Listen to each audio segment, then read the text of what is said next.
Lecture number 262۔ آج سے جو ہے نا وہ نیا باب ہم شروع کریں گے کہ وفود جو ہے نا، وفد کی جمع ہے، وفد گروہ، جماعتیں، ان کی مدینہ میں حاضری، اور اسلام بھی انہوں نے قبول کیا، ایک دو نے نہیں بھی کیا، تو اب ان کا ذکر آئے گا۔ اور پھر ہم یہ کریں گے کہ ہر ایک وفد کا ٹائٹل پر نام دے کر پھر ان کا چڑھا دیا کریں گے۔ ویسے اوپر اب چلے گا کہ وفود کی مدینہ منورہ میں حاضری۔ اصل میں نا مکہ بھی فتح ہو گیا، غزوہ تبوک کی آپ کی واپسی بھی ہو گئی، اور تقریباً تمام حجاز جو ہے نا اس میں اسلام کا بول بالا ہو گیا، عرب سارا آپ کا مطیع ہو گیا۔ اب نا لوگ فوج در فوج، پے در پے آئے، بہت کثیر تعداد میں انہوں نے نا اسلام کو قبول کیا۔ اور وجہ کیا تھی؟ اصل میں نا تمام عرب والے اس انتظار میں تھے کہ قریش جو کہ آپ کا اپنے خاندان ہے، ان سے آپ کی جنگ ہو گئی، اور اگر آپ صلی اللہ علیہ وآلہ وسلم ان پر غالب آ جاتے ہیں تو ہم بھی اسلام قبول کر لیں گے، اور اگر قریش نبی اکرم صلی اللہ علیہ وآلہ وسلم پر غالب آ جاتے ہیں تو ٹھیک ہے، بات ختم ہوئی۔ ہوا یہ کہ آپ قریش پر غالب آ گئے، اب ان کے کوئی نا عذر رہا نا، تو پھر یہ نا آ کر انہوں نے اسلام قبول کیا، اور یہ سن 9 ہجری کی بات ہے، اور سن 9 ہجری کو وفود کا جو ہے نا سال کہا جاتا ہے۔ اس قدر کثرت کے ساتھ وفد یا وفود جو ہے نا آئے ہیں آپ کے پاس اسلام قبول کرنے کے لیے، اور اس کا ذکر اللہ تعالیٰ نے قرآن مجید میں بھی سورہ نصر میں کیا ہے کہ اذا جاء نصر اللہ والفتح ورأیت الناس یدخلون فی دین اللہ افواجا، کہ اے نبی جب اللہ کی مدد اور فتح آ جائے اور آپ لوگوں کو دیکھیں کہ وہ اللہ کے دین میں گروہ در گروہ داخل ہو رہے ہیں، فوج در فوج، تو پھر آپ کریں کیا؟ فسبح بحمد ربک واستغفرہ، تو آپ اپنے رب کی حمد کے ساتھ تسبیح کیجیے اور اس سے بخشش مانگیے، بے شک وہ بڑا توبہ قبول کرنے والا ہے۔ اور صحیح بخاری میں بھی اس حوالے سے یہ بات ہے کیا کہ قریش والے اس عرب والے اس انتظار میں تھے دوسرے کہ قریش اگر مغلوب ہو گئے تو ہم اسلام قبول کر لیں گے۔ چنانچہ صحیح بخاری میں نا عمر بن سلمہ ہے، یہ ایک صحابی ہیں، وہ اپنا واقعہ بیان کرتے ہیں کہ ہم ایک چشمے کے قریب رہتے تھے، کیونکہ ادھر پانی تو ہوتا نہیں، تو جو چشمہ جس کو مل گیا ادھر ہی ڈیرا لگا لی۔ تو یہ عام لوگوں کی گزرگاہ بھی تھی، لوگ آتے تھے ادھر ٹھہرتے تھے، قافلے گزرتے۔ ہم پوچھتے کہ لوگوں کا کیا حال ہے، یعنی کہ قریش کا، اور ان کا کیا حال ہے جس نے نبوت کا دعویٰ کیا؟ تو قافلے والے ہمیں کہتے ہیں کہ وہ جو ہے نا بندہ، یعنی کہ وہ کہتا ہے کہ میں محمد صلی اللہ علیہ وسلم اللہ کا رسول ہوں، اور اللہ تعالیٰ نے میری طرف یہ باتیں وحی کی ہیں، وحی آتی ہے میری طرف، تو کہتے وہ قرآن کی کوئی آیت سناتے کہ یہ نازل ہوئی تو میں یاد کر لیتا، اور یہ باتیں میرے دل کو لگتی تھی قرآن کی۔ ادھر نہ سارے عرب والوں نے اس بات پر ٹھہرے ہوئے تھے کہ اگر مکہ فتح ہو گیا نا نبی علیہ الصلوۃ والسلام کے ہاتھ تو ہم اسلام قبول کر لیں گے، اور اگر مکہ فتح نہ ہوا تو ہم بھی اسلام قبول نہیں کریں گے۔ وہ اللہ کا کرنا ایسا ہوا کہ مکہ فتح ہو گیا، بلکہ آپ نے رومیوں کو جا کر للکارا ہے غزوہ تبوک میں، تو پھر نہ وہ قوم پر غالب آ گیا آپ، تو انہوں نے کہا یہ واقعی آپ اللہ کے سچے نبی ہیں۔ جب مکہ فتح ہو گیا تو پھر ایک دوسرے سے بڑھ کر لوگوں نے اسلام کو قبول کر لیا۔ میرے والد محترم نے بھی یہ عمر بن سلمہ کہتے ہیں کہ اسلام قبول کرنے میں پہل کی. پھر جب وہ مدینہ واپس آئے میرے باپ تو کہنے لگے میں ایک سچے رسول صلی اللہ علیہ وآلہ وسلم سے ہو کر واپس آ رہا ہوں. جس سے ہی بخاری 5302 4302 اس کا حوالہ ہے. اب جو وفد آتے تھے نا ان میں سردار قسم کے بھی لوگ ہوتے تھے اور آپ ان کے مرتبے کے مطابق ان سے باتیں کرتے تھے. یعنی کہ حدیث بھی ہے کہ لوگوں کو ان کے مرتبے کے مطابق اتارو. یہ نہیں ہو سکتا کہ آپ سردار سے عام بندے کی طرح بات کریں. پھر آپ ان کی رہائش کھانے پینے کا اہتمام بندوبست فرماتے اور ان کی کو دین کی تعلیم جو بنیادی تعلیمات ہے وہ دیتے. تو پھر جو ہے نا آپ صلی اللہ علیہ وآلہ وسلم سے جب وہ واپس لوٹتا تو اس کے دل میں اسلام جو ہے نا رچ بس گیا ہوتا. پھر آپ نا اس شخص کو ترجیح دیتے تھے جو قرآن میں زیادہ کشش محسوس کرتا تھا اور اس کو قرآن مجید کی سمجھ زیادہ ہوتی تھی. آپ ان کو مزید جو ہے نا اسلام کی جو ہے نا تعلیم دیتے تھے اور آپ صحابہ کو بھی کہتے تھے کہ یہ تمہارے بھائی آئے ہیں وفد کی شکل میں، ان کو دین سکھلاؤ. پھر آپ جب وہ واپس جانے لگتے تو آپ ان کو تحفے تحائف دے کر رخصت کرتے اور ان کو تعلیم دیتے کہ تم نے جا کر ادھر مبلغ بننا ہے. اب سوال یہ پیدا ہوا کہ یہ کتنے وفود آپ کی خدمت میں حاضر ہوئے ہیں، کتنے وفد آئے ہیں؟ بعض نے اس کی تعداد 100 لکھی ہے. 100 وفد آپ کی خدمت میں آئے اور بعض نے جو ہے نا 60 لکھی ہے اور بعض نے اس سے بھی کم لکھی ہے. وجہ یہ بیان کرتے ہیں کہ بعض لوگوں نے مشہور جو وفد ہے ان کا بیان کر دیا اور جو دوسرے کوئی غیر مشہور تھے ان کو چھوڑ دیا. ورنہ یہ 9 ہجری تو وفد کا سال کہا جاتا ہے. جس طرح سن 12 نبوی کو نبوت سے یعنی کہ ہجرت سے 1 سال پہلے کو غم کا سال کہا جاتا ہے کیونکہ ابو طالب فوت ہو گئے تھے نا، خدیجۃ الکبریٰ. پھر ایک اور اہم بات ہے کہ صرف انسان کے وفود آپ کی بارگاہ میں بھی نہیں آئے، جنوں کے بھی وفود آئے. اچھا، اور مدینہ میں یہ زیادہ حاضری رہی ہے. مکہ میں بھی وہ ابو ذر غفاری وہ بھی قبیلے غفار سے ان کا تعلق تھا، آپ کی خدمت میں حاضر ہوئے، انہوں نے اسلام قبول کیا. اسی طرح زماد اور دوس قبیلے سے طفیل بن عمر دوسی تو یہ مکہ میں آئے تھے. تو وہ ہم بیان کر چکے ہیں، اس لیے کہتے ہیں اس کی تکرار کرنے کا کوئی فائدہ نہیں ہے. اب پہلا وفد کون سا آیا تھا مدینہ میں 9 ہجری میں؟ وہ کہتے ہیں قبیلے مزر کا قبیلہ تھا، مزر قبیلہ، اور اس کی ایک شاخ تھی مزینہ. یہ رجب کی بات ہے تو یہ پہلے بھی آیا تھا، یعنی کہ 5 ہجری 2 بار آیا نا. ایک 5 ہجری کو آیا اور اس وقت ان کے وفد کی تعداد 400 کے قریب تھی، 400 کے قریب لوگ تھے.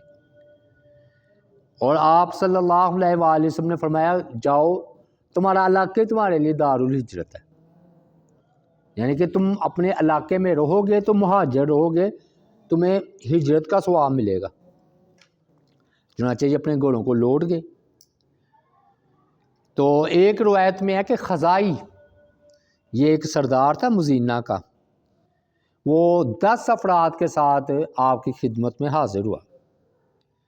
اس نے اپنی قوم کی طرف سے نا آپ کے ہاتھ بابرکت بیعت کی تو وہ 10 نے اسلام قبول کیا. نبی علیہ الصلوۃ والسلام نے خزائی سے فرمایا کہ واپس اپنی قوم میں جاؤ اور ان کو تبلیغ کرو. انہوں نے بڑی امید ظاہر کی کہ میری قوم میرا کہنا مانتی ہے، میں سردار ہوں تو وہ اسلام قبول کر لے گی اور میرے کہنے پر لوگ مسلمان ہو جائیں گے. لیکن وہ معاملہ الٹ ہو گیا، یہ ادھر گئے ہیں تو انہوں نے ان کو اسلام کی دعوت دی، لوگوں نے انکار کر دیا۔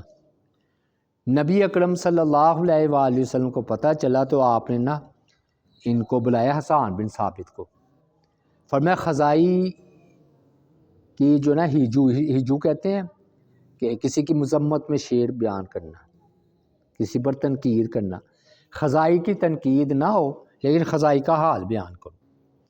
چنانچہ حسان بن ثابت رضی اللہ تعالیٰ عنہ نے شعر کہہ دی بڑے اختیار کے ساتھ۔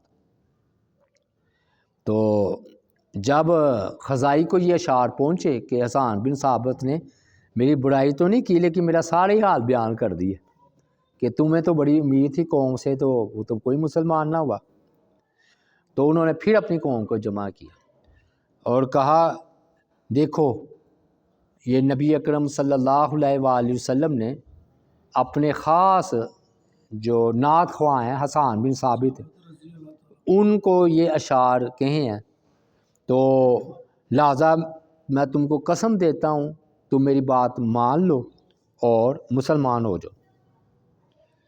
انہوں نے کہا پھر ہم آپ کی مخالفت نہیں کریں گے، اور وہ پھر مسلمان ہو گئے قبیلہ۔ تو پھر یہ نا 9 ہجری سے پہلے کی بات ہے، یعنی کہ میں نے بتایا نا یہ 2 مرتبہ آئے ہیں، 10 افراد پھر 400 افراد۔ تو جب فتح ہوئی ہے نا مکہ فتح، تو خزائی جو تھے نا رضی اللہ تعالیٰ عنہ ان کے ہاتھ میں بھی جھنڈا تھا، کیونکہ ہر قبیلے کو آپ نے جھنڈا دیا نا 10,000 کا، تو خزائی کے ہاتھ میں جھنڈا تھا۔ اور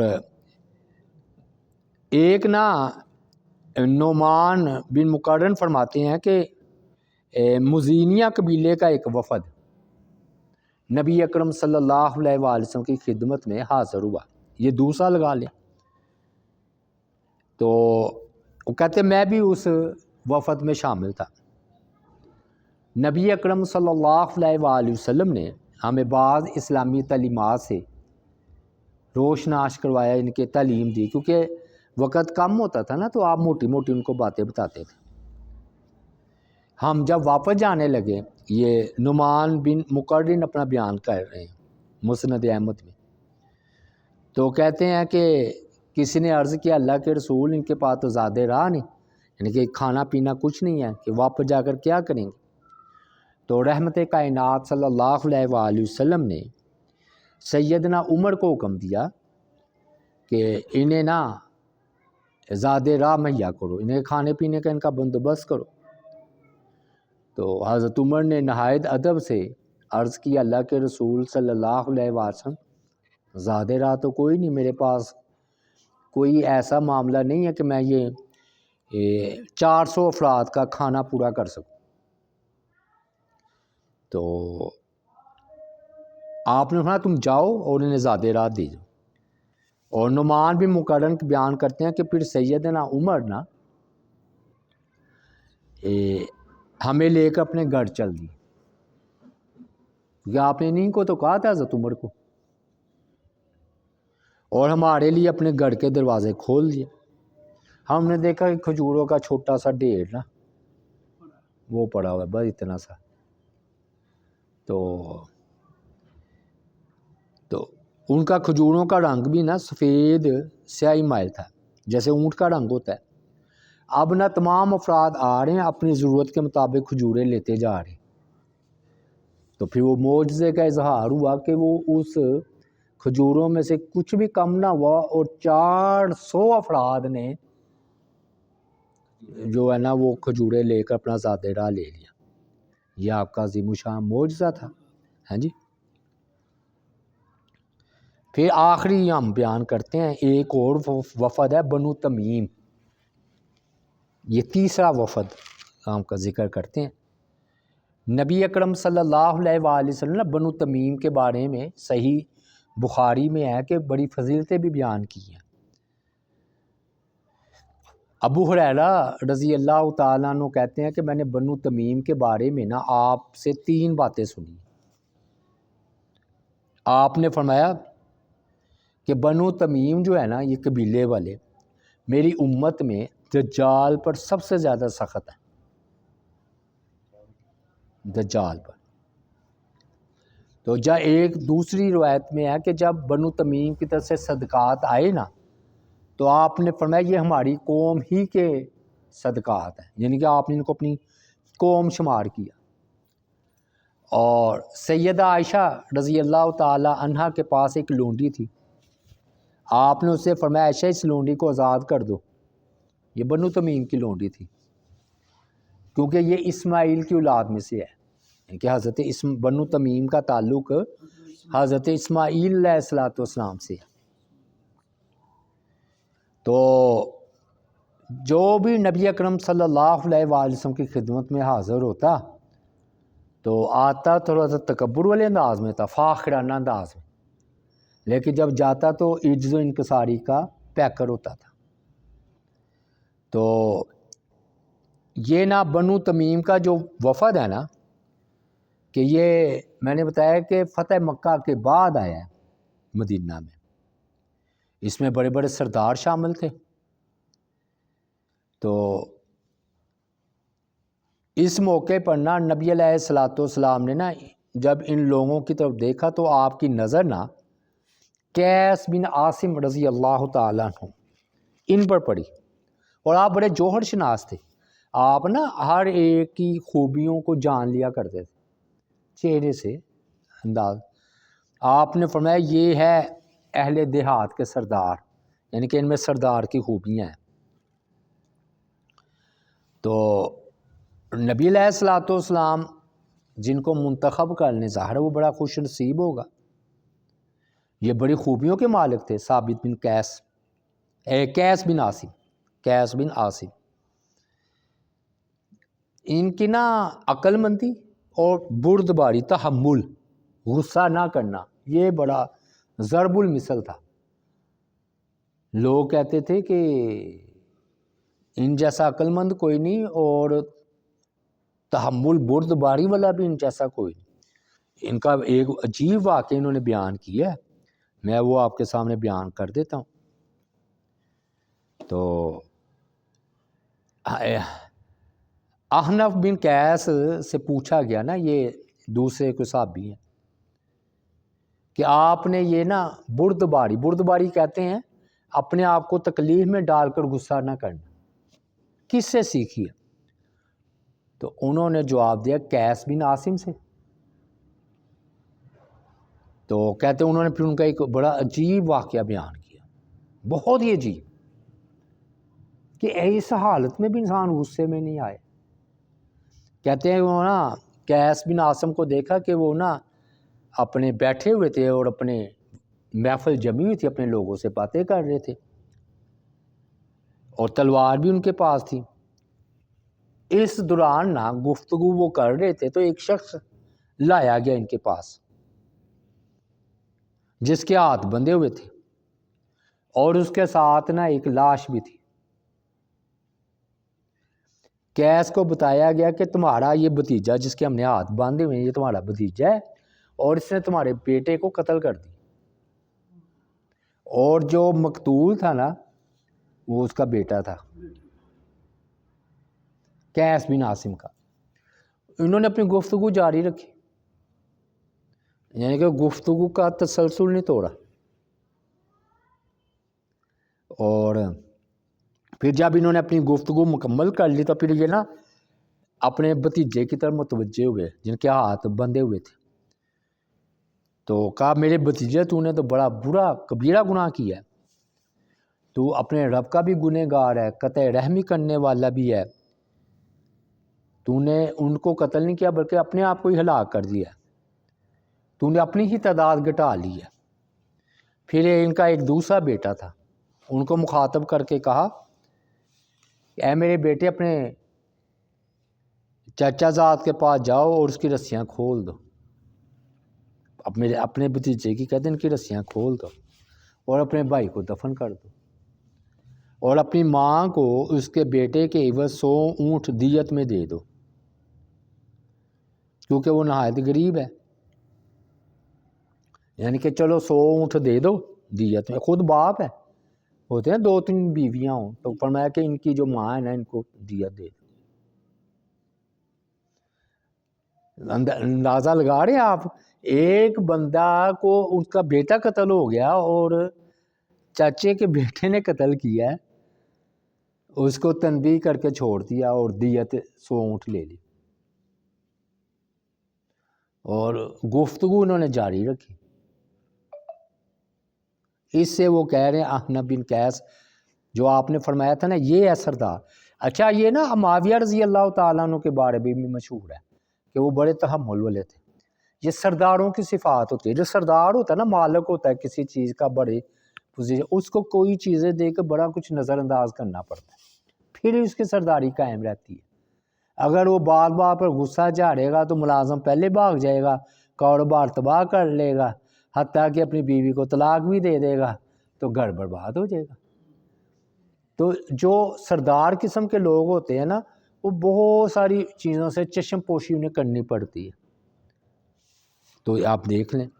اور یہ نا قیس نے نا یہ ایک اور ان کی بات ہی، انہوں نے زمانے جاہلیت ہی میں شراب نہیں پی، شراب کو اپنے اوپر حرام قرار دے لیا تھا۔ یہ فطرتاً جو اچھے لوگ ہوتے ہیں نا جیسے ابو بکر، عثمان، تو وہ آپ دیکھ رہے ہیں انہوں نے زمانے جاہلیت میں بھی غلط کام نہیں کیا۔ پھر انہوں نے جب وفات کا وقت آیا نا تو انہوں نے اپنے بیٹوں کو بلایا، تو قیس بن عاصم نے کہا کہ میری چند نصیحتیں نا پلے باندھ لو، مجھ سے بڑھ کر تمہارا کوئی خیر خواہ نہیں، یعنی کہ میں تمہارا باپ ہوں، تو جب میں مر جاؤں تو بڑوں کو سردار بنانا، چھوٹوں کو نہ بنانا، کیونکہ جب تم نے چھوٹوں کو سردار بنا دیا تو وہ جو تمہارے بڑے ہیں نا ان کو بیوقوف سمجھیں گے چھوٹے، کہ دیکھو جی ہمیں سردار بنا دیا، بڑے تو کسی کام کے نہیں تھے۔ تو بڑوں کو سردار بنانا اور اپنے مال کی اصلاح کرتے رہنا، یعنی کہ اس میں حرام مال شامل نہ کرنا، حلال کھانا، اور اللہ کے راہ میں نا اچھے کاموں میں سرمایہ خرچ کرنا۔ مال ایک شریف انسان کے لیے نیک نامی کا باعث ہوتا ہے، اور کمینے آدمی سے چھٹکارا پا لیتا ہے پیسے کی وجہ سے۔ مطلب یہ ہے کہ بندہ پیسہ ہو تو اگر کوئی کمینہ اس پر مسلط ہو جائے تو اس کے پاس پیسہ ہے، وہ اس کی غلامی کیوں کرے گا جی؟ تو اگر پیسہ نہیں ہوگا تو کمینے آدمی کی اگر وہ ملازمت کر رہا ہے یا کوئی مالک ہی ایسا باس غلط نکل آیا ہے تو پھر بھی وہ بیچارہ مجبور اس کی باتیں سہے گا۔ اور اگر اس کے پاس پیسہ ہوگا تو وہ کہے گا جا بھی تم اپنے گھر میں اپنا کاروبار یا کچھ کام کر لیتا۔ یہ مطلب ہے کہ مال انسان کو جو ہے نا ذلت سے چھٹکارا دیتا ہے، اور نوحہ کرنے والی کو میرے ساتھ مت بلانا، کیونکہ نبی اکرم صلی اللہ علیہ وآلہ وسلم نے نوحہ کرنے سے منع فرمایا۔ قیس جب فوت ہوئے نا تو کسی نے شعر بولے کہ قیس کی ہلاکت ایک فرد کی ہلاکت نہیں تھی بلکہ پوری قوم کی ہلاکت تھی، یعنی کہ اتنا عظیم بندہ اس دنیا سے چلا گیا۔ تو یہ نا قبیلہ بنو تمیم کا ہم نے حال بیان کیا، 2-3 وفود، تو انشاءاللہ آگے بھی یہ موضوع وفود کا جاری رہے گا۔ اللہ تعالیٰ سے دعا ہے اللہ تعالیٰ عمل کی توفیق عطا فرمائے۔ وما علینا الا البلاغ المبین۔